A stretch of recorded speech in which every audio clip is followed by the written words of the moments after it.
Саламатсыңарбы достор? Кандайсыңар? Сиздер менен көптөн бери жок, мынтип баштабайм. Эмне болушу мүмкүн? Ушундай тахмина деп баары ушуну акылыма келбей. Саламатсыздарбы, урматтуу менин каналымдын көрүүчүлөрү жана менин каналымды биринчи жолу көрүп жаткан дагы көрүүчүлөр. Негизи эле бул жашоодо ар бир теманы айта берсең түгөнбөйт, бүтпөйт. Сыноосу бүтпөйт, махабат темасы ырдалып бүтпөйт. Бүгүнкү темабызда дагы бала тарбиялоо керектүү болгон нерселер бүгүн сиздер менен бөлүшкүм келет. Бул нерселерге балким кошулушуңуз да мүмкүн, кошулбашыңыз да мүмкүн. Бул сиздин өзүңүздүн талдап жогорусун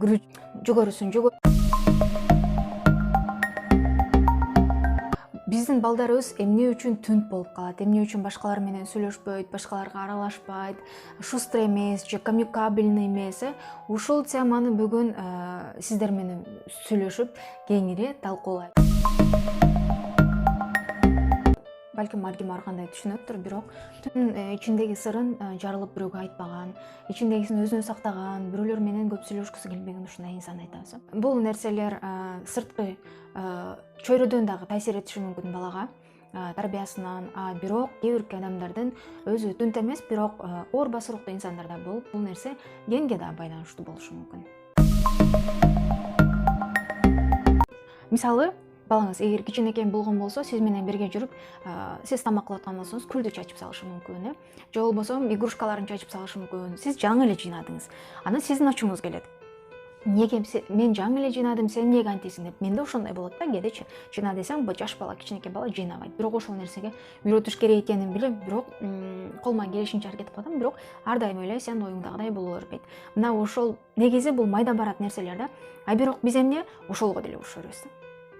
Бала дагы чачат, жыйнайт, ошол менен дүйнө тааныйт да. Бара тааныйт ушул нерселерди. Буну значит чачтыңбы, жыйнаш керек экен деген нерсе болот. Күлдү чачканда деле баны чачып кармалап көрөт. Ал жумшакпы, каттуубу, ысыкпы, суукпу, муздакпы, же суубу, ошол нерселерди бала тааныйт да. Эгер мектепке барган бала болгон болсо, сиз үйрөткөн нерсени билбей жаткан болсо, биз деле төрөлгөндө сразу басып кеткен эмеспиз, сразу чуркап кеткен эмеспиз. Тамакты деле сразу тишибиз чыгып эле тамак жеп калган эмеспиз да. Акырындан эми отуруп, анан тамакка аралашып, акырындан кашаларды жеп аткан болдук да. Элементар нерселерди мен ойлойм унутпашыбыз керек да. Анткени ошол нерселерден адамдын ой жүгүртүүсү, кругозору, баардык нерсеси ушул нерсе. Кээде биз ушул чоң бир маанилүү бир проблемага таркалып алабыз. Болгон нерселерге баланы уруша берүү дагы шагын сындырат, анан баланы түнт кылат экен да. Эгерде балаңыз өзүн коргой албай аткан болсо, жемин жедирип жаткан болсо, башкаларга, демек сиз баланы башкалардын астында урушуп койгон болушуңуз мүмкүн. Же туугандарынын астына, же досторунун астына урушуп койсоңуз, бала бара түнт болуп калат. Андыктан аны башкалардын жанында кемситпөөгө аракет кылышыңыз керек экен. Мен ушундай бир мисалды берем. Иштеп жүргөнүмдө комуз кружогуна катышсынбы, мен пайдалуураакпы деп сунуштаганда, бир атен айткан, негизи кызым комузду билет деген да. Кружогуна катышкан, билет деди. Бирок бир күнү эмне болгонун билбейм, сабакка барса, эжекеси окуучулардын астында урушуп коюптур деди да. Катты урушуп койгонбу, ошондон кийин комузга барбайм да, комуздун экинчи колуна албай койду. Окуучуну урушканда бул уже комузду, ошол комуз дүйнөсүн бир жолу жыйнап, бир четке жыйнап салгандай болот да. Жүктүн астында урушканда, шагын сындырганда баланын бир дүйнөсүн жыгытып салганга барабар болот экен. Эгерде балаңыз башкаларга орой мамиле кылганды үйрөнүп алган болсо, демек анын ата-энеси же туугандары ушундай башкаларга орой мамиле жасайт. Куш уядан эмнени көрсө учканда ошону алат деп. Бала дагы орой мамилени көрүп, башкаларга да ошол нерсени, ошол энергияны таратып баштайт экен. Буга мисал келтирсек, жаш балабыз бир иш жумшайбыз. Бул жерде шыпырып кой дейли. Шыпырганын кудурети жетет, шыпырып кой дедик. Анан конок келип атат. Аны батырактан бүтүрүш керек да. Биз болсо кызыбызга таштап койдук. Анан чыдамыбыз кетип эле, "Бол, бат-баттан шыпырбайсыңбы?" деп анын колунан алып, уже жардам колун сунуп койдук да. Ал өзүнүн ошол бүтүрө турган максат кылган, мисалы ошол жерде шыпырышым керек деп максат койгон нерсесин биз оңой эле бүтүрүп салдык да. Ошол балага берилген тапшырманы өзү бүтүрүшүнө биз жол беришибиз керек. Кырын кылабы, тез кылабы, аны мындай кылып шыпырсаң, мындай болот, кырын шыпыр, шыпыргыны суулап шыпыр, мисалы.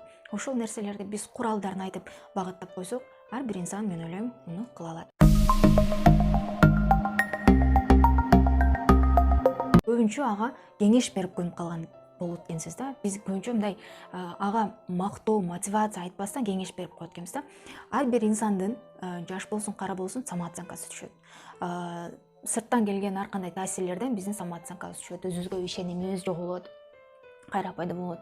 Мына ошол учурда адамга кеңеш берип, сен мындай кылсаң мындай болот, мындай эмес. Жок, сен кыла аласың, сенин колуңан келет, сен мындан күчтүү иштерди, оор иштерди кылгансың. Бул сенин жөн эле колуңан келет, мен сага ишенем деген мотивациялык сөздөр болсо, мен ойлойм бул жашы карысына бардыгына пайдалуу деп.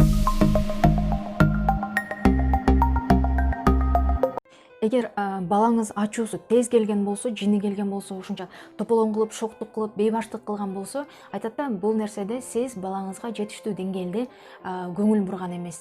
Бала өзүнөн жакшылык кылып, жакшылык кылганда, мисалы жакшы иш кылганда сиз аны мактап, көңүл бурбаган болсоңуз, ал жамандык кылып сиздин көңүлүңүздү бурдурганга өзүнө аракет жасайт экен да. Менин бир окуучум ушинтип айтты эле. Мен иштеп уже кетем деп атканымда баардыгы бирден мен блокнотко калуу тилектерин жазды. Анан ошол жерде жазып атпайбы ал окуучум, мен сизге мындай эркелеп, эмнеге характеримди көрсөтүп, ушинтип бейбаштык кыла берет элем, анткени ошентип сиздин эсиңизде калгым келди, ошентип сиздин көңүлүңүздү бургум келди деди да. Ошону окуп алып мен ошон үчүн кылат экенсиң да, ошон үчүн мени кыйнапсың да деп ичимен ошентим да. Анткени бала экен да баары бир. Сиздин көңүлүңүздү, көңүл борборуңузда болгусу келет. Эгерде балаңыз калп айтып жаткан болсо, сиз анын каталарын өтө эле улуттуу мамиле кылып, бала эмне себептен калп айтат, негизи эле адам эмне себептен калп айтат, урушуп салбасын, же мага болгон ишеничи жок болуп калбасын деп, адам ошол сезимдерди өчүрүп албаш үчүн, башка адамда өчүрүп салбаш үчүн дагы жалган айтат да. Ошол менен ошентип кое берейинчи, эч нерсе болбосур, кийинкисине мындай кылбайм деген, бирок баары бул жакта түшүнүп болот. Сиз бул нерсеге мотивация кылып, жакшы нерселерге үгүттөгөнү аракет жасаңыз. Эгерде сиздин балаңыз башкалардын пикири менен эсептешсе, сиз анын болушу мүмкүн, бир учурлар анын сезимдерин эске албай чечим чыгарган болушуңуз мүмкүн. Биринчи очередь балаңыз кандай сезимде болду? Бактылуу болдубу, корктубу, ыйладыбы? Ошол сезимдерди эске алып, эл эмне дейт, эл сүйлөйт деген нерселерге көңүл бурбашыңыз керек. Анан тыянак чыгарганда аракет жасашыбыз керек экен.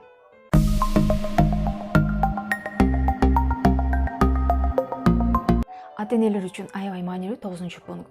Эгерде дейт да, сиз балаңызга бир оюнчук сатып берсеңиз дагы, ал бала башка бирөөнүн оюнчугун алгысы келип, ошону ойногусу келип жаткан болсо дейт, сиз балаңызга тандоо укугун берген эмессиз дейт. Чын эле, эгер адам өзү каалап бир оюнчукту, бир буюмду тандап алган болсо, ошол нерсе оюнчуктардын арасында дагы бул балага жакшы көрүндү. Ошон үчүн ал аны тандап алды.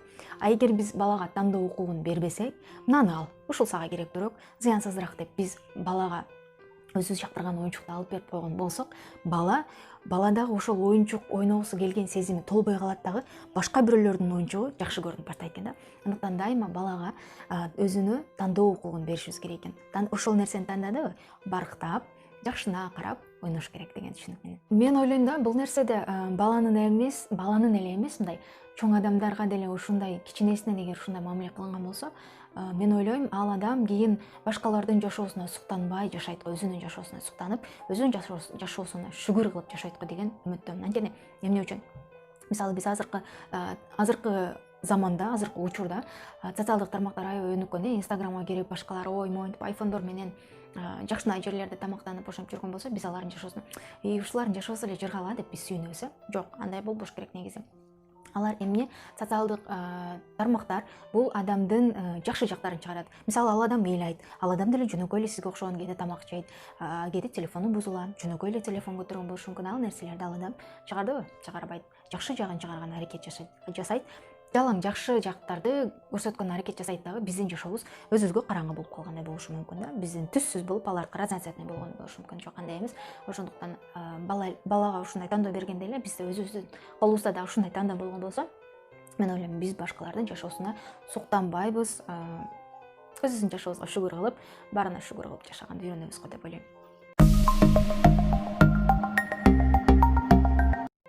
Эгерде балаңыз кызганчак болсо дейт да, демек сиз аны ар дайым башкалар менен салыштырып көнгөнсүз дейт. Ушундай нерсе бар го, тарбиябызда ушундай менталитетибизде ушундай нерсе бар. Могу элдин баласын карасаң, Монтип иш кылып жүрөт. Элдин кызын карасаң, кечке үйүн тазалап эле ушинтип жүрөт. Көчөгө чыкпайт. Элдин кызын карасаң, же болбосо элдин келиндерин карасаң, ошол сыяктуу элдин деген бир ал элдин баласы как будто идеальный да. Ай нерседен болот да балада. Менин кичинекейимде ушундай сезим бар болчу. Элдин кызын карасаң, элдин мынтсең деп салыштырганда, чындыгында салыштырганда, мен ошол адамды жаман көрүп калам. Жаман көрөт элем. Ал ошондой. Мен тахминламын дечүмүн да кичинекейимде. Чындыгында ошол нерседен мен салыштырганды жаман көрөм да. Элдин кызы мынтет, элдин кызы. Мына ошондой кызганчаактык сезими дагы неге менде эмес, меники мындай деген ошо салыштырганда дагы балада демек кызганчаактык сезими келип чыгат экен. Бүгүнкү бөлүшө турган нерселер мына ушундай болчу, урматтуу ата-энелер, көрүп жаткан сулуу айымдар. Балким аталар болсо дагы, мен ойлойм, бул сөздөргө кулагыбызга, сиздерге дагы, мага да кулагыбызга өмүр сырга болот дейм. Эмне үчүн? Анткени жакшы адамды, чөйрөсүнө пайдалуу бир инсанды тарбиялашыбыз үчүн биз балабызды эле окутуп калбастан өзүбүз да окушубуз керек, өзүбүз да илим алышыбыз керек, өзүбүз дагы өзүбүздү өнүктүрүшүбүз керек. Эч убакта мен карып калдым, жок менин жашым өтүп кетти деген нерсе жок да. Бир китепти сатып алып, бир китебиң азыр 130 сомдон башталат экен. Албетте жомок китептерден сырткары окуганы психологиялык, сизге тарбиялык мааниси тие турган китептер 130 сомдон башталат экен. Ошол 130 сомуңузду бир лагман алып чай менен, нан менен ичсеңиз дагы 130 сом. Үйдөн тамактанып, ошол 130 сомубузга китеп алсак, мен ойлойм, бул тамак менен биздин ашказаныбызды тойдурсак, китеп менен биз жан дүйнөбүздү толтурабыз. Андыктан эч убакта кеч эмес, китеп окуңуз жана жан дүйнөңүздү толтуруңуз.